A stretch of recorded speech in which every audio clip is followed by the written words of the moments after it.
And we do welcome you back to Golf Talk of the Carolinas. John Hockaday alongside Doug Thompson and Daniel Naveau here in the booth. And guys, we've got a special guest on the line with us who played in the South Carolina Amateur Match Play Championship this past week at Mount Vintage Golf Club, North Augusta, South Carolina, and came away the winner. We've got Jason Steiner on the phone with us. Jason, welcome to Golf Talk of the Carolinas. Hey, how's it going? Thanks for having me. We're doing great, and probably not as good as you are. Congratulations on this past week, sort of a marathon week of sorts, but great playing. I appreciate that. Yeah, for sure a marathon. A lot of golf in 4 or 5 days for sure. Well, we had a chance to talk to Jack Nance a little bit earlier tonight on the show, and he was telling us. I guess you guys went through the stroke play qualifier and then a double round on Friday. A double round was scheduled for Saturday, but with the weather, I guess you end up playing 52 holes on Saturday to get through the championship. But in fact, I was looking 4 one-up matches, so you played about as many holes this week as you could play. But tell us about that 3-round day on Saturday. Yeah, so obviously, like you said, it was just supposed to be the 2 rounds, the quarterfinal and the semifinal match.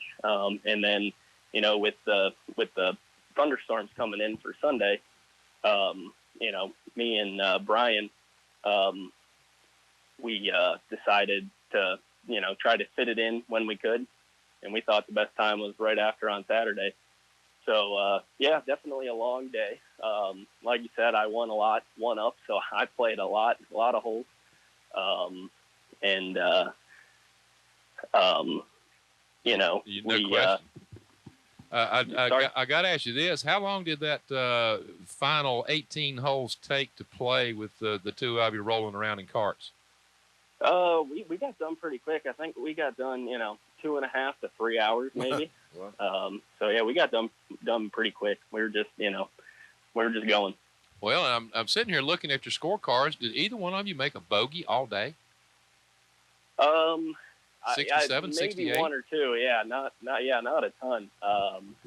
There weren't a ton of bogeys out there for sure. So at what point, when you play match play, you get on the first hole and you kind of size your opponent, but you don't really pay attention to that. You're kind of, trying to get some sort of positive thinking, and you go through the motion of the match, and so the first hole I see it was half, and I guess you won the second hole. At what time into the match did you feel like, I think I got this guy? I do see on the scoreboard that on 15 you went from 2 up to 1 up. So yeah. He birdied 15, and you guys parred 16, 17. I assume you guys parred 18 too. Yeah. And so at what point did you feel like, you know what, I'm going to win this thing? I've actually had a lot of confidence going into the match anyway, serious. And so I'm not trying to brag here or anything. No, but, it is the feelings that you feel. Yeah.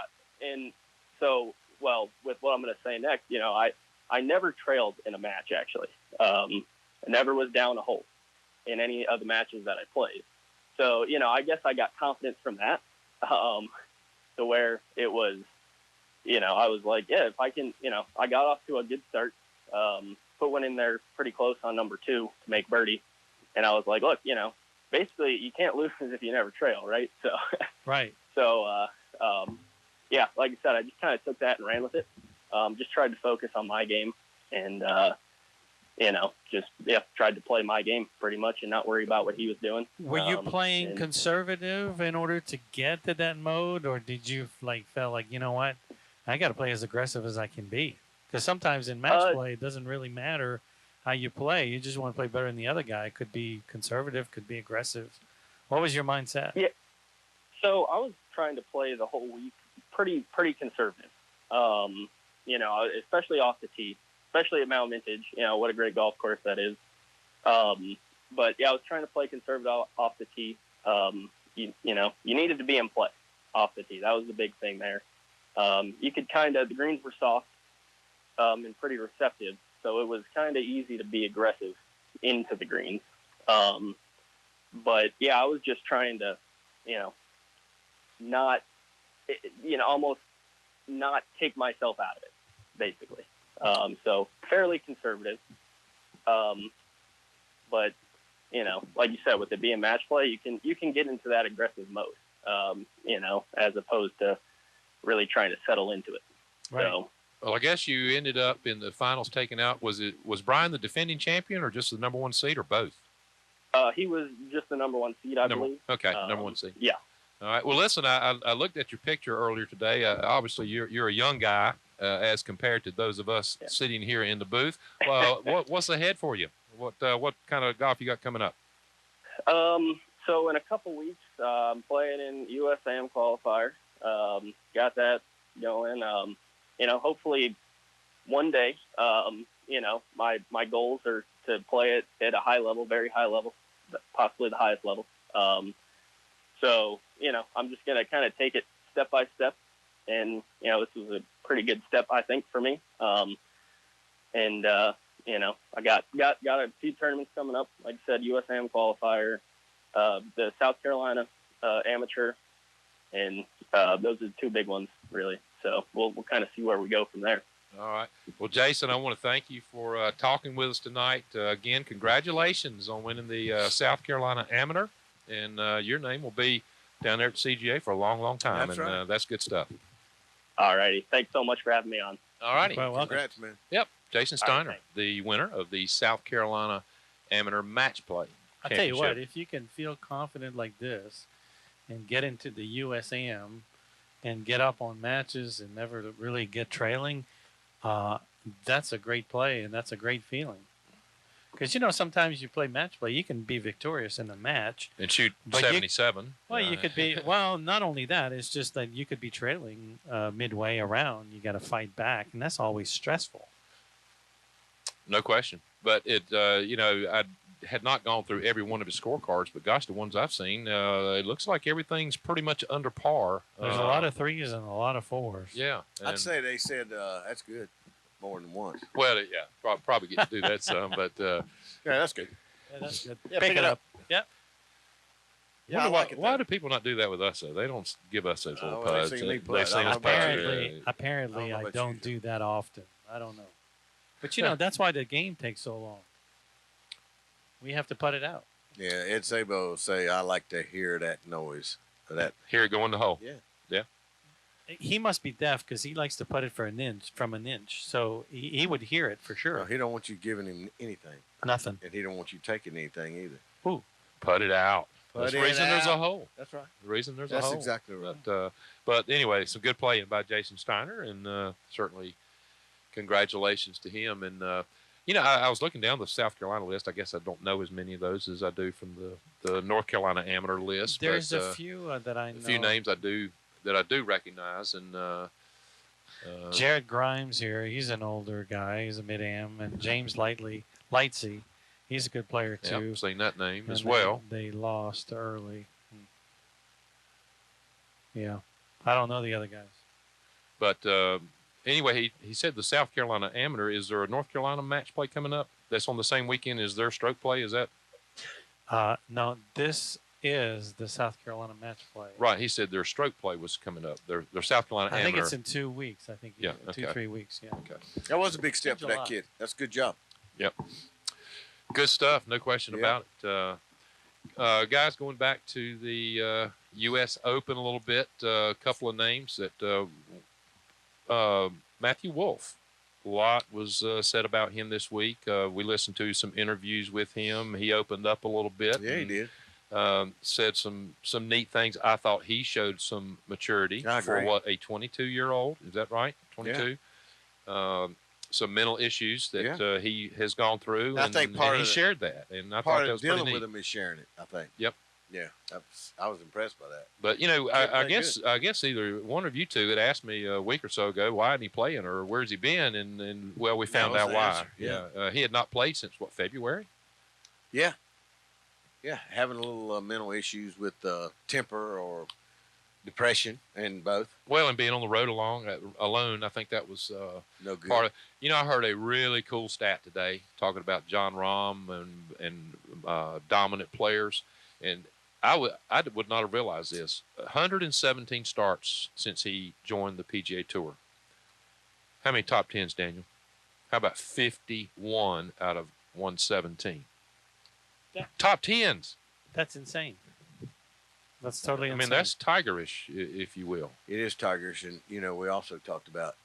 I wanted to say, well, I think Rahm's going to be the man to beat going forward, and I still think that. But I don't think we're going to ever have a person to dominate the game like Tiger. And when I say that, I'm talking about there was a time that Tiger against the field was an even bet. Now, do you foresee that coming up? I don't. And I don't either, because Tiger showed everybody how to be better than good and great, right? Now he's got so many of them that are eligible to be great. There's no way one person can elevate to be as good as the rest, one against the rest of them. You with me? Mm-hmm. Doug and I were texting some Daniel during the tournament yesterday, and we were texting about Rahm, and I texted something about the size of his legs. Yeah. And Doug texted back, well, is that not Nicklaus from 1964? Yeah. And, really from the waist down, they're identical from what Nicklaus was in the 60s. That trunk, just that thick trunk. Yeah. It built just exactly like him. Well, I tell you what, the guy's got a fairly simple swing if you really break it down. It doesn't have a lot of curves in it. And I think the guy's going to be, with this confidence he's got now, and plus he had to get him a boatload up in Memorial. I like the shortness of his swing. Oh, I do. I like the variable free of his swing. I think everything's good about his swing. I think he's going to be there. He hits that cut. I'm hard to believe he's going to have a problem. The only bad news, he's a nice guy and all, but watch out for Ryder Cup. He's going to be a factor against us. That's a problem. Yeah. That's a good point. You had to bring up something negative, didn't you, Dana? Well, where was the little thing we pulled up on the Olympics? Was he one of the ones that got put on the Olympic team for Mexico? No, for I thought I saw from Spain. We couldn't be on ours. Well, I can't find it now. He's got to be. It was one of the Spanish. He and I think Miguel. No, just kidding. Wouldn't that be good? Miguel Angel. He could not pass the drug test, could he? Well, no, he doesn't take drugs. He just drinks a lot of wine and smokes cigars. I bet he smokes a little Latin lettuce too. If you really break it down. We did see the 4 members of the U.S. Olympic team. Yep. Correct. Mm-hmm. And who were they? It was Colin. Justin Thomas. Xander. You sent it to me. Yeah, Xander Schauffele, and what did I send you? Justin Thomas, Colin Morikawa, Xander Schauffele, and Bryson DeChambeau, which means Koepka, Reed. Missed it. Those guys missed it. And when I was looking down the list, a lot of the countries either had one player or two. That's it. You got it. United States was the only country that had more than 2 players. So I got looking on it. Why is this? And anyone that's in the top 15 in the world is automatically in up to 4 players per country. So we probably had 8, right? Well, go back to United States. It's not up. There you go, right there. United States next in line. Cantlay number 7, Reed 8, Koepka 10, Simpson 12, and Finau 14. We had 1, 2, 3. We had 5 guys in the top 15 that did not get in. Yeah, okay, I see. Is what that basically says. I see.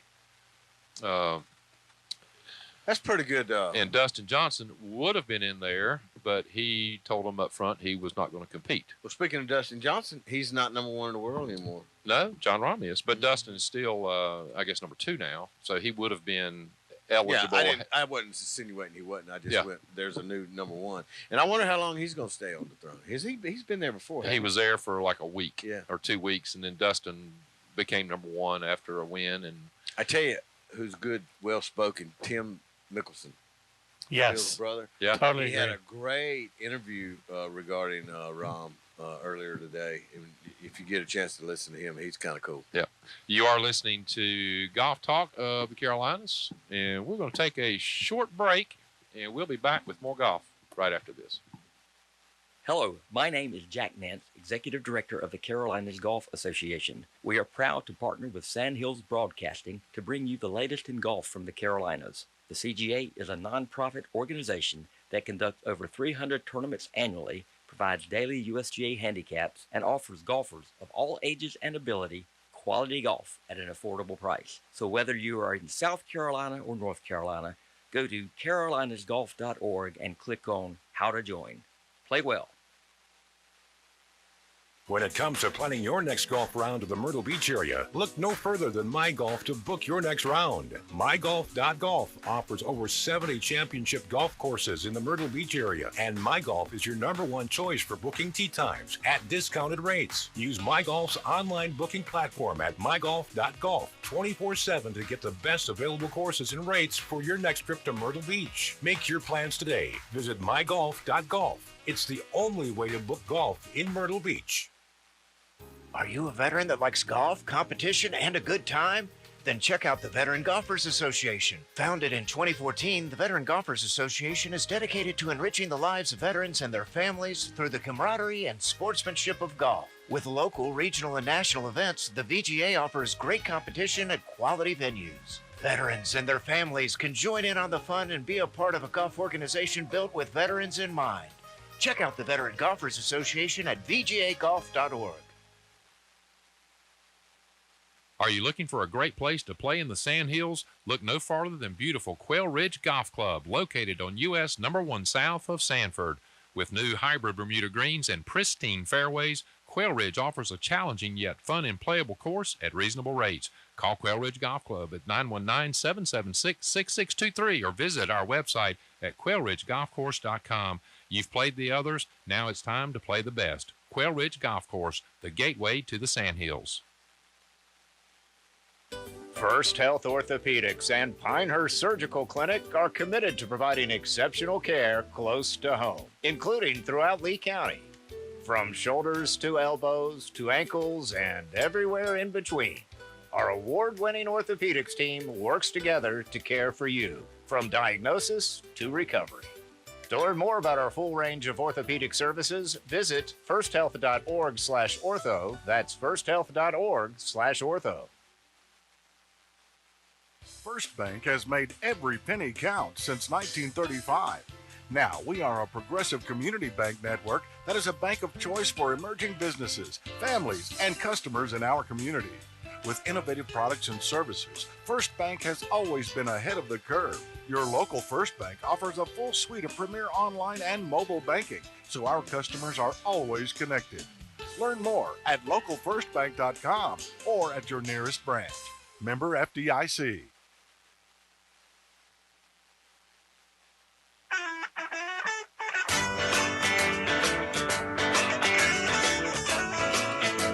And we do welcome you back. Golf Talk of the Carolinas. John Hockaday, Doug Thompson, and Daniel Naveau. And guys, I want to touch on something we were talking about just before we went to the break. We were talking about Matthew Wolff and I guess the break that he took and really the quality of golf, Doug, that he played this week for not playing since February was somewhat remarkable. Yes. But the reason I bring this up, and I guess in golf, it's sort of come to light before with Bubba Watson, and of course now with Matthew Wolff, and the game of tennis, Naomi Osaka. We're starting to hear from some athletes that I guess are admitting to too much stress on them. And are we going to start to see more of this, you think? Brief me on Naomi Osaka. Well, basically, she was asked to Tennis player. She's a tennis player. She went to the French Open, and she was asked to participate into the interview and players' press conferences, and she declined. And she declined because she says, those brings me too much stress. It's too much anxiety, and I can't take it. So therefore, I declined to participate into those interviews / press conferences. And so the tournament decided to fine her substantial amount. I'm not so sure if it was 15,000 or 50,000, but it was a substantial amount. And then at that moment, she decided that, you know what? She dropped out. I'm going to pull out of the French Open. I'm not playing. Yeah. She signed something that required her to do a press conference if she ever got into the.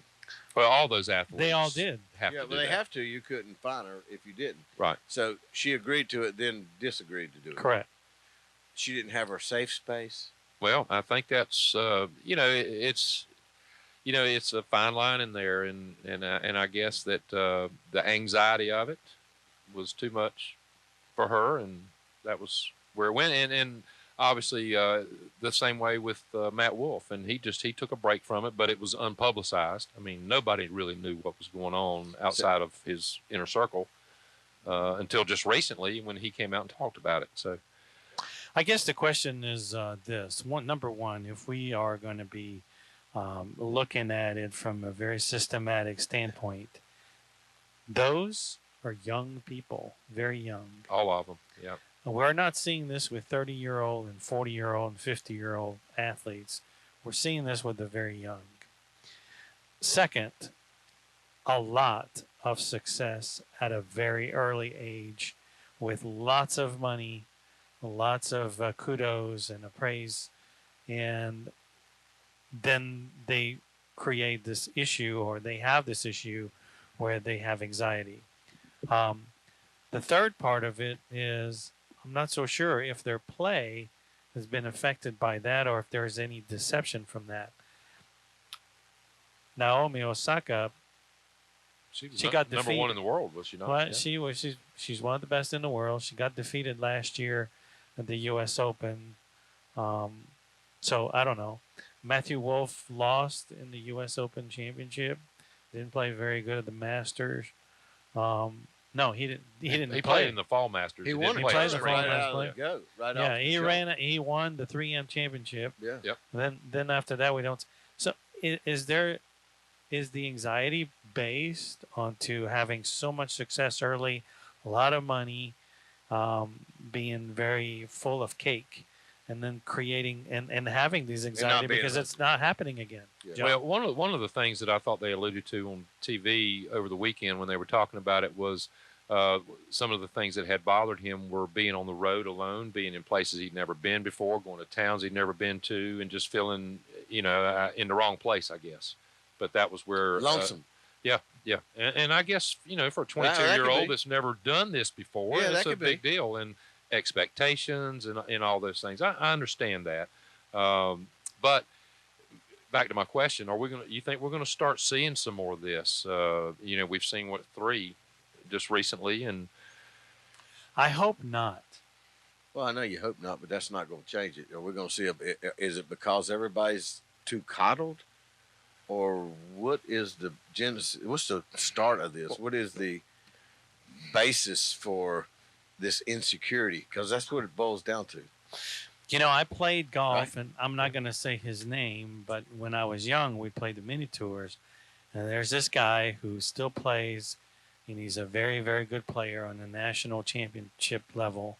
And he told me, going to dinner, we were 22, 20, well, we were probably 24 years old at the time. Do you He eat says, much you know- then as you do now? He said, no, yeah, but Just check. my metabolism was better. I see. Okay, good. But he did say to me one night, he says, I'm not so sure about this hotel gig. I said, what do you mean? Oh, he says, that suitcase, on and on, different hotels. I don't know if I like it.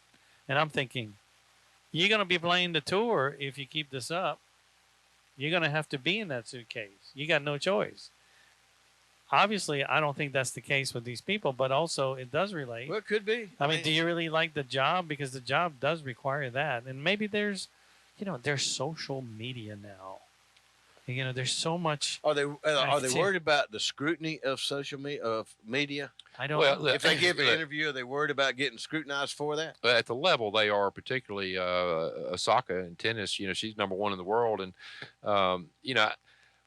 when we were getting Webb Simpson on the show, I talked with his agent, and the number of calls that they get to do interviews, to do this, to do that. I mean, it's Staggering. double digits every day. every day. And, I'm sure it weighs on them. I'm sure it adds up after a while. And you've either got to, be a rear end and turn them all down, or you've got to learn to decipher, to navigate your way through that. And so, it's something that's brand new for these youngsters, and obviously something that they are struggling Well, there with. may be a point there. 20 years ago, media was one thing. Now it's gargantuan compared, right? Media, social media, the whole media complex. The older players did not have to deal with what they're dealing with now. There's no question. Listen, we do need to take a quick break. We're going to step out for just a second, hear from a few sponsors, and we'll be back with more golf right after this.